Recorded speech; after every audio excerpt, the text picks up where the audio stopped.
much, and members, for having us.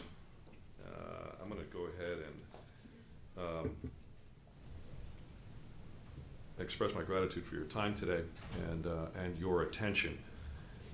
The budget that we're speaking to reflects the priorities that we have in our office, and we're speaking to three specific real priorities. First and foremost, to support the counties in their duties to execute the elections here in Arizona. Unlike some states, Arizona is not a top-down election administration state. We are bottom-up. Our counties run our elections. The role of the secretary is really that of support, certification of equipment and people. We don't actually handle ballots. That's a county function. We want to protect our voting systems from attacks.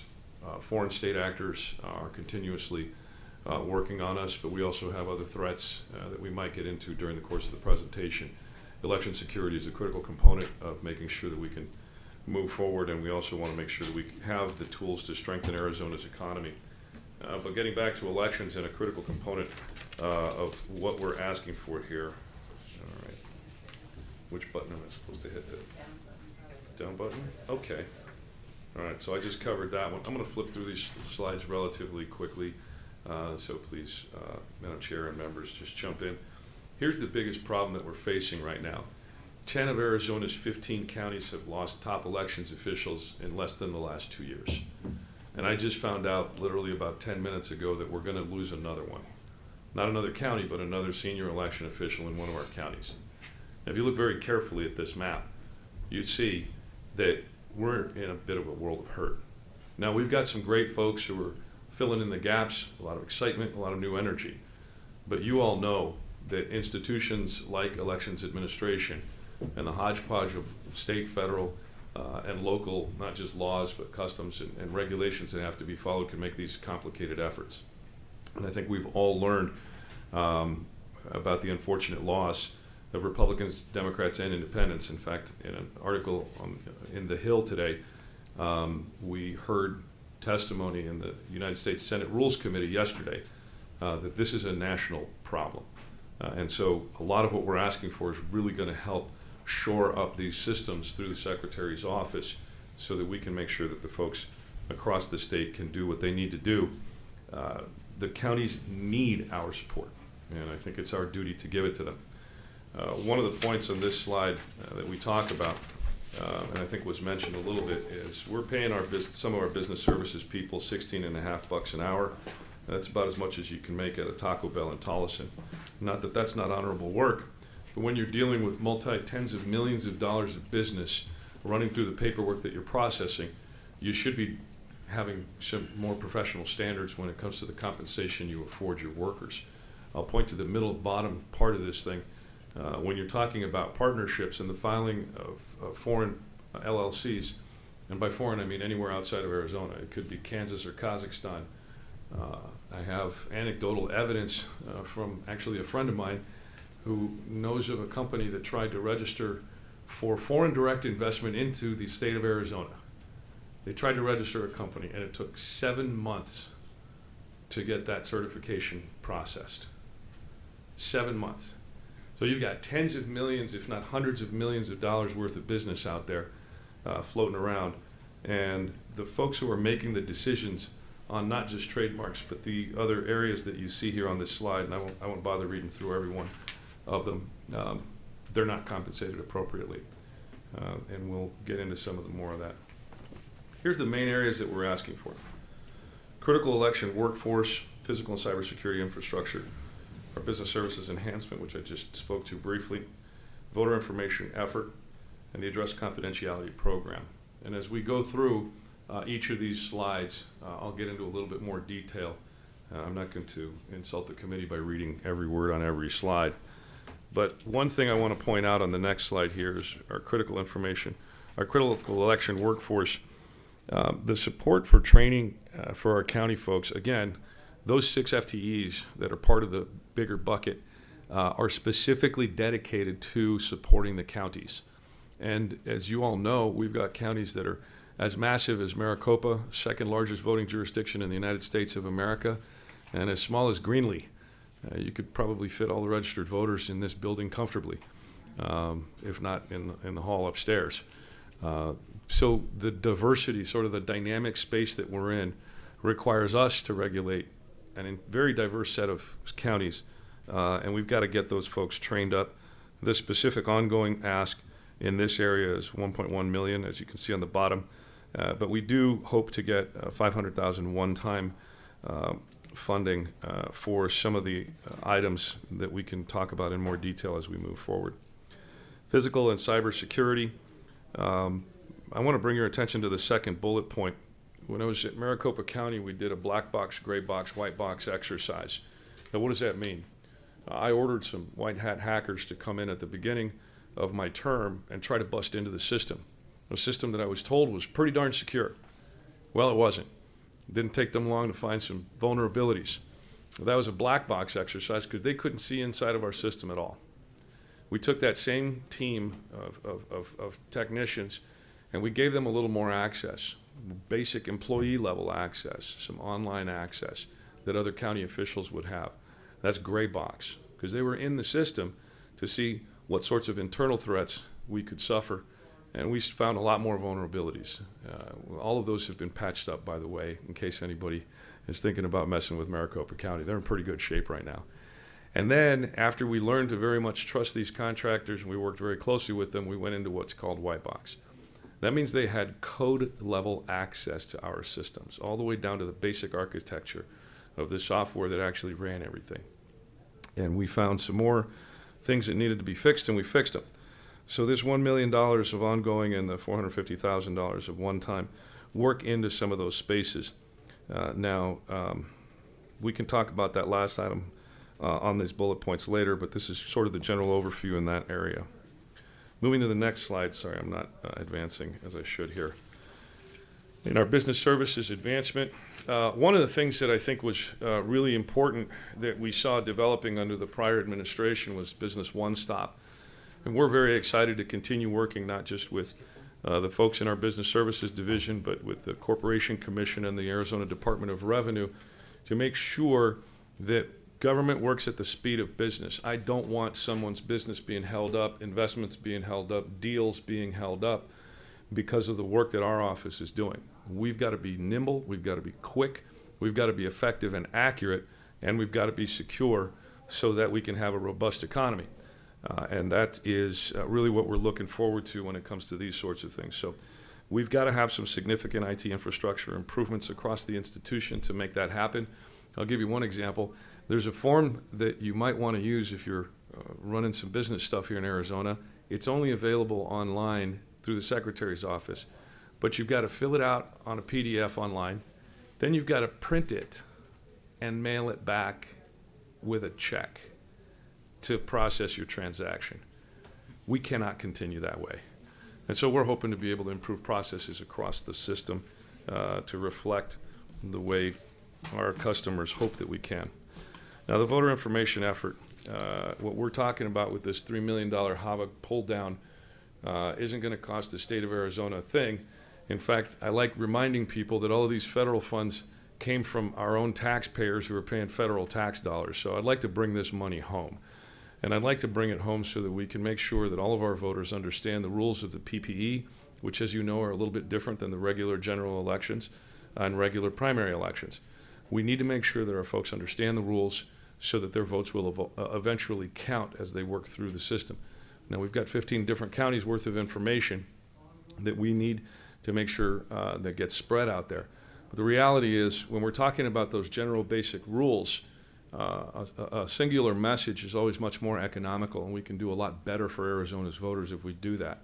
We certainly want to help, and everything that we do is to help our counties, so we would work with them not only to create some content for them, branded for them, but we would also make sure that everything is accurate and exacting. And again, as I like to indicate, this is all Arizona's taxpayer money. It's just coming back to us through federal funding. And by the way, we wouldn't require any more matching. We just need an appropriation from you. So this is $3 million of free money back into helping Arizona voters vote. The next slide here speaks to the address confidentiality program. Again, that middle bullet, a recent loss of federal money puts us in a situation where we need to make sure that we bolster this program. It's an important program that serves a couple thousand Arizona voters and crime victims. We got to make sure that we're taking care of those folks so that they don't remain vulnerable or become exposed to their perpetrators. Some of our other top priorities, as we've indicated, we've got some of the FY24 supplemental issues. JLBC spoke to the talking book library. Libraries and archives is a really interesting one. The feasibility study is important because as we go down to the Polly Rosenbaum building across the railroad tracks here, just to the west of us, we see an incredible richness of Arizona heritage, and the building's already full. It took Arizona 20 years to create that one building, and they're already reaching capacity. They're already getting ready to bust at the seams. And so we've got to take care of our history and our heritage. This study will be the first step in the next move towards doing that. So we've got to really make sure that we're paying attention because those libraries and archives are critical to the preservation of that. This is $155,000 in ongoing and one-time $300,000 general fund request for all of the items on this slide, not just those feasibility studies. And so, our grand totals really are at about $2.7 million of increase in ongoing funding. That includes several FTEs and new employees to replace a lot of the interns and fellows. And that high turnover really doesn't help the institution at all. We're kind of getting the Secretary of State's office and the Department of State back to zero, where it ought to have been many, many years ago. We need $1.5 million in those one-time funds to make everything happen well. And of course, we'd like to bring home that $3 million in HAVA funds, which only requires authorization from you. And I'm happy to, Madam Chair, answer any questions you or your team have. Thank you. So let's start with the slide on physical and cybersecurity, just to expand. Oh, I saw it go right there. If you could expand on some of that. Sure. I'll start with the first one. We don't have a Chief Information Security Officer at the Secretary of State's office. We have a Chief Information Officer. They're very, very different roles. One of them, you can say, is sort of the boss of all the technicians. This is the person who makes sure that the networks work, the basic licensure is up to date, folks are well trained, and the projects are managed. That's one aspect, and that's plenty for one director of IT, if you will, as a CIO. The Chief Information Security Officer is a very different role. This is a person who is sort of working directly with our partners at the Arizona the Counterterrorism Information Center at the ACTIC, which is a conglomerate of law enforcement agents, state, local, and federal, who are ever vigilant. They're always looking for threats from overseas, domestic threats. They're doing a whole bunch of other monitoring. And this role also is, interestingly, I've got some history here. As far as election systems are concerned, I'm happy to say that Maricopa County was the first election department in the United States of America to have its own CISO. I hired him myself when I was the county recorder, and it was groundbreaking, but it was necessary.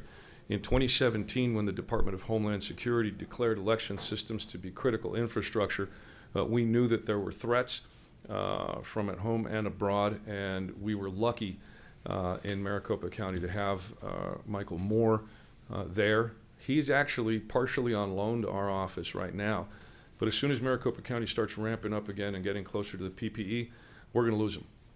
And the other counties that actually tap into him as a resource, they're not going to have him either. And during the most important times, we've got to have someone who knows exactly how to deal with these certain threats and is expert in this area, not just sort of general IT stuff. So that's a very specific one.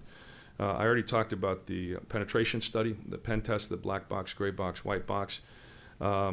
We need to make sure that we can correct the vulnerabilities. Identifying them is one thing, but making sure that we've got sort of the doors locked is a very different thing. We want to make sure that we have the second floor service window accessible. We would expand it from not just being by appointment only, which is where it is right now for security purposes, into being basically an open window for elections, for lobbyists, for campaign finance, for business services as well. So folks would still have to go through regular security in the executive tower, but they'd have access to that second floor office of ours to be able to do their business on a walk-in basis. And I can tell you, walking back and forth through that lobby, 2 or 3 times a day, I see people talking to our security officers, and they say, the first question is, do you have an appointment? Do you have an appointment? And that's unfortunate, because we're turning business away, we're turning people away, we're turning good citizens away when they would just want to do their business. And as far as the security detail is concerned, I'll be happy to get into that, but I hope that answers the question, Madam Chair. I was just curious about security trickle down for the counties, but in here I think I saw where there's some funding that you're asking for to support the counties. I believe that's what you started. Yes, ma'am. Presentation. Madam Chair, there are a whole bunch of areas that this works into. So right now, we can do, with a CISO, we would also be able to continue to assist the counties with their information security and their physical and personal security. So the physical security, security of place; personal security, security of people; and information security, the security of the data and the data systems. Those programs get worked through a variety of the different spaces that we have listed on a little bit more of a detailed document that I'm sure we'll be happy to share with you. But the security is really critical in all of the different areas that we're looking at. So some of the overarching studies we would have to, when we talk about improving our AVID systems, which is the statewide voter registration system utilized daily by 13 of our counties. We house that system at the Secretary of State's office. They use that system every day. We've got to make sure that all 13 of those counties are locked in, but Pima and Maricopa also interface with that system. So we're all totally interconnected. So a lot of these monies that go into just training our people, part of the training is security. The monies that would go into acquiring new equipment, security is part of that as well. So every single one of our programs contemplates the idea of making our election systems more secure, as well as our personnel on the second floor, et cetera. Representative Shaw. Thank you, Madam Chair. So I was curious about the security detail bullet point for Secretary that's on that same slides. What's been your security situation up to this point, and what kind of needs do you anticipate in the future? Madam Chair, Representative Shaw, I don't have a security detail right now. The state doesn't provide me with one. And when we have seen threats that we've seen, we've had to revert to other forms of other resources, private resources. And so the record is clear on the threats that myself and other election officials across Arizona have received. I know Chair Bliss, you may be aware of your former recorder, Leslie Hoffman, had her dog poisoned. Mr. Dunn, I know Robin Poquette down, the recorder in Yuma County, suffered a whole bunch of that stuff. It hadn't been different for me or my family. So I don't want to get into too many details, but at this stage of the game, we're very hopeful that I and my family and my role, and I'll just say I'm the lieutenant governor. So, I'm not asking for anything more than what the Speaker or the President of the Senate has. And when it comes to very specific how that would work, we would defer to law enforcement to make sure that they did a full assessment so that we'd know how those resources got spent most effectively. May I ask Yes, a follow-on? go So, ahead. I'm actually not aware of a lot of this. What's the security situation like for say let's just take 3 people: the governor, the Speaker of the House of Representatives here, and the President of our state Senate? If you happen to know. Well, I would say there's 3 tiers, as I understand, of personal security afforded to leadership in the state of Arizona. The governor's security detail that consists of several personal bodyguards. She's got folks with her basically 24/7, which is appropriate for the chief executive of the state, and I'm not criticizing that by any stretch. The second tier would be the Attorney General, and I'm sure the representatives here who are going to be talking later on can speak more directly to the sorts of security that the Attorney General enjoys. The Speaker and the President have occasional, as I understand it, occasional use when threats arise. If they're if they rise to the level where our security analysts and our folks who are constantly monitoring these threats, they get somebody with them. They'll get a driver occasionally. They'll be escorted to events or have somebody standing by if they're in public events, things of this nature. That level of security is something that and I'm not a security professional, but I think that that would probably something like that be appropriate to this office. But that's, I'm not an expert in this area, and that's why I said we would defer to law enforcement to make sure that we had the right formula. And I just, Madam Chair, excuse me, I just want to make a comment that I think that all of us are elected here, the three of us and him, and I think we've all kind of seen over the last few years. I've been in this for 5 years, and I think, just from the nature of doing this job, being in this position, we have sort of seen that the threat level increase. It's been all over the country. It's been for both parties. It's been for everybody who steps up to want to serve the country. So I'm just sympathetic to the situation. Thank you. Duly noted. I'm going to switch subjects, if that's okay, to the question I asked earlier with the JLBC presentation. It had reference to an elections task force. I didn't see which slide that was on here. We actually don't have that slide here. We'll be talking with JLBC in the future to make potentially some corrections, but we don't. We're going to refer to the chief executive for guidance on that. I am a member of the task force. Our first meeting is scheduled, as I understand, for April 13th, and we have recommendations that may be due in November. And so while I have no idea what's going to be the outcome or whether or not any of those funds might be available or might not be available, I have a responsibility now to make sure that the urgent nature of Arizona's election administration circumstance get addressed. I'm not going to make any second guesses about what might or might not happen. And I will make one other point, Madam Chair, that I think is incredibly important to make. A lot of the things that we need to do now. If we're going to be looking at new systems, we've got to go plan the systems, do an RFP, have the contractors come in and do their bidding. We've got to figure all of that stuff out. Then we've got to start implementing. If it is a physical system, they've got to create the system. Once we get the systems installed, then we have to test it, and we have to train people on whatever those systems are.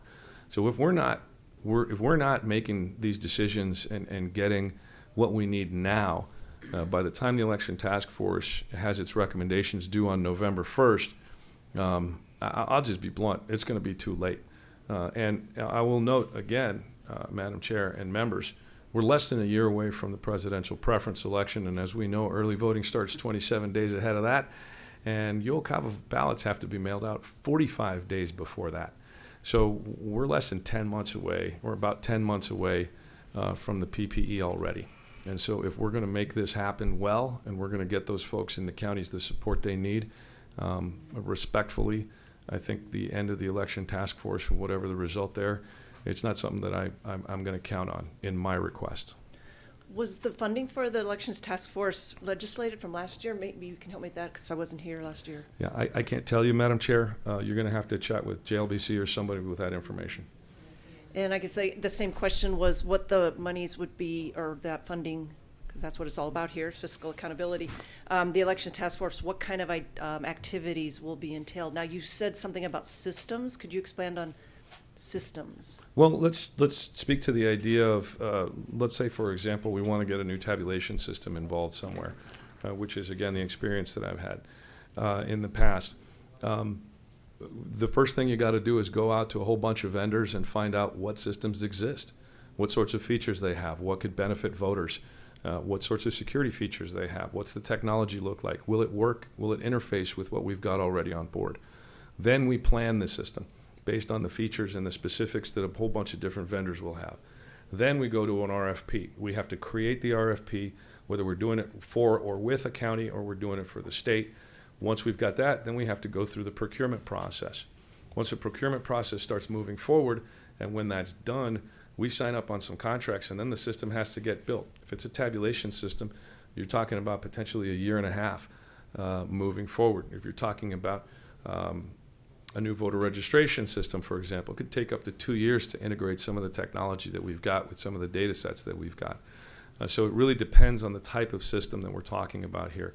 The point is, Madam Chair, the urgency you hear in my presentation is about making sure that we're not second guessing what might happen in November.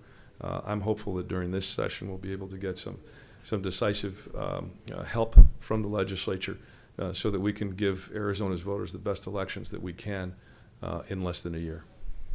To that point, we're already gathering signatures for our campaigns and filing them, so it is right around the corner. Just reminding Yes, you ma'am. guys. Madam Chair. Yes. So, Secretary Fonte, I appreciate, I agree with you that we need a sense of urgency. We've got things to do. It takes time. So maybe if we don't have the answers, because I'm still going back to what we funded last year in the counties, the county portion, and then the proposal that we saw from JLBC was 11 million for you and 11 million, the governor was 11. So it's kind of like, what are the counties not getting if we're shifting that over to the task force as opposed to what was funded? And if we can't answer that now, let's maybe between you and JLBC we can figure that out. It's just kind of because it was funded into the counties last year, I thought. Madam Chair, Representative, could I just have 1 second? Yeah, we're not in a hurry here. We're trying to figure.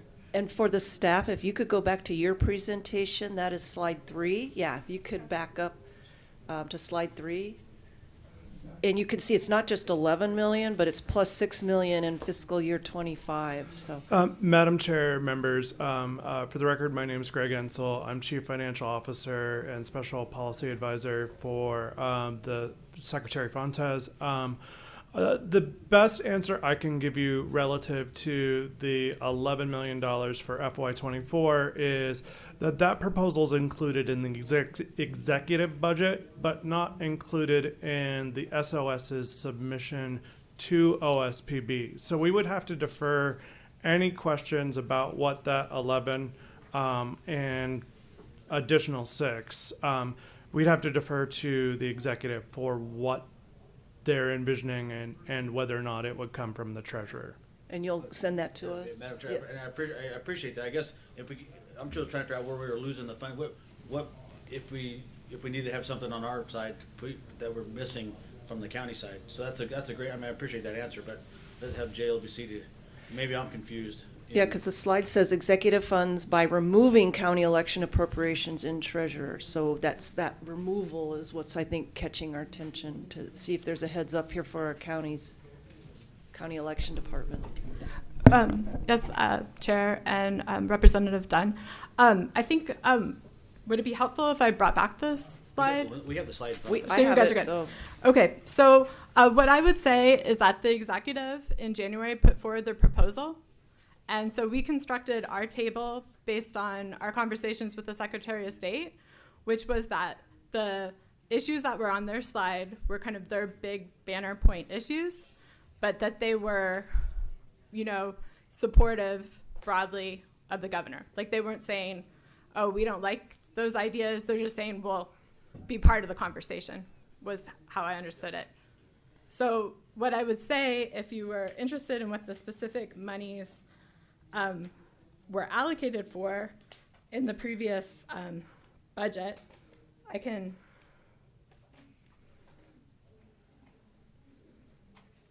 Sorry, I thought I had it. Just a second.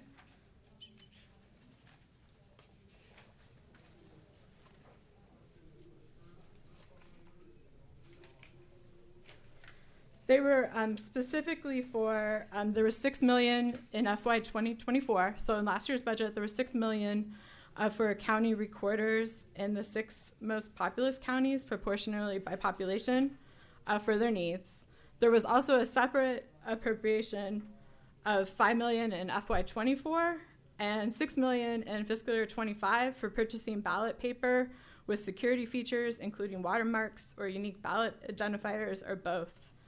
And these were to be distributed from the treasurer. These monies are in the treasurer's budget, distributed to county recorders proportionally by population. So what the executive was suggesting was that they would take those monies, and if the legislature agreed to that through a bill would need to be passed by the members, and that bill would change where the monies were going to, how they were technically going to do that, and how the authority of the committee to use those monies is an unknown policy issue. But it's a policy issue that was originated in the governor's office and not the Secretary of State. So their only position was that they were broadly supportive of the conversation and working with everyone.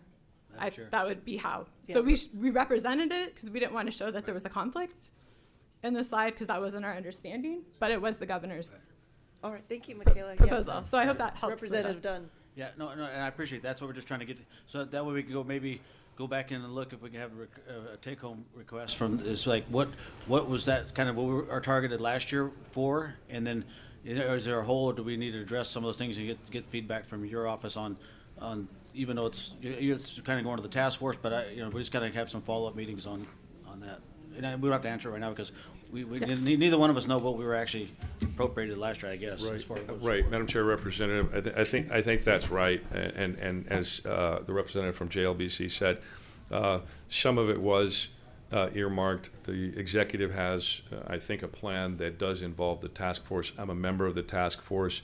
We're excited about the potential of getting some of those funds and being able to use them. It's, as I understand, and I'm not going to speak for the executive, it's the governor's view that the task force should help determine what those policies ought to be.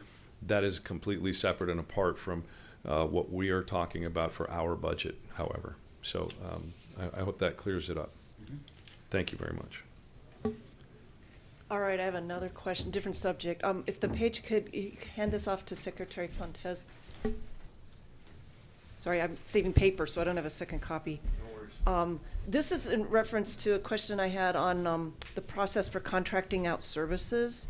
As you can see, you're holding a contract your office approved for 4 years of communication consulting work for $408,000 roughly, and it's broken down there. I've highlighted it. I was just curious about how the procurement channels work. The concern being we've prepaid something for 4 years. What if that were to, and you can hand it off to whomever has more information on that. We're concerned about if there was a break in service, or is there a refund policy, or what was the process, and comments on that. Yeah, Madam Chair, I'll defer to the Assistant Secretary who's Sounds up on good. these details. Thank you. Thank you, Madam Chairman. For the record, my name is Keely Varvel. I'm the Assistant Secretary of State. This contract was purchased off the state contract, and the contract was for an extended time, but built into the contract is the ability to cancel the contract with 30 days notice. We are sent a PO to a purchase order monthly for the amount that we owe based on this contract. So it's a set rate through the course of those 4 years, so the money won't the price won't get higher, I guess, is the benefit to us. And they have some certainty that our intention is to stay working with them. However, like I said, they are paid monthly based on their bills, and we do have the ability to get out of the contract if we want to with 30 days notice. And what's the procurement channel these are brought through to get these contracts? Madam Chairman, the state, there's several different types of government businesses in various types of industries are all on the state contract. They go through a process with the state procurement office to be put on that list, and then agencies such as ours are able to purchase from them directly versus going through a separate RFP process. So that's how we ended up working with this particular company. I was just going to say, and is that how this one was processed? Right. I mean, the person that we wanted, luckily, is already part of this company's infrastructure that we are contracted with. Anderson Moss is the name of the company. Any other questions on that? Yeah, so Madam Chair, so it's basically it's a 4-year contract paid monthly as they send a bill against the PO. Madam Chairman, Representative Dunn, yes. With the 30-day cancellation option? Okay. Madam Chair, correct. Good. All right. We're checking off the boxes here, all the questions. So, Madam Chair. Yes. So and I think the federal drawdown of those federal funds are a good thing. So, but we have to make an appropriation to allow for that, and then we get paid back from the feds, or is that how does that work? Yeah, Madam Chair, Representative Dunn, basically the legislature just has to say, spend it, and it's already available to us. We've met all of the other requirements. We just need to make sure to bring those Arizona tax dollars back home so that we can actually use them. Okay. Any other questions for Secretary Fontes?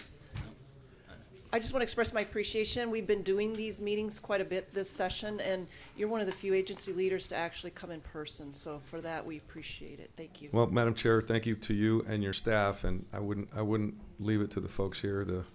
The buck stops with leadership, and in my agency, it stops with me. Thank you for the opportunity. Members, appreciate your time. and acknowledgement to my staff for all the hard work they put into making sure that we've got all the details. And again, finally, if you do need anything else from us, please do not hesitate to reach out. George Diaz is our liaison here, and we'll answer forthwith. Thank you very much. All right, Thank thank you. you.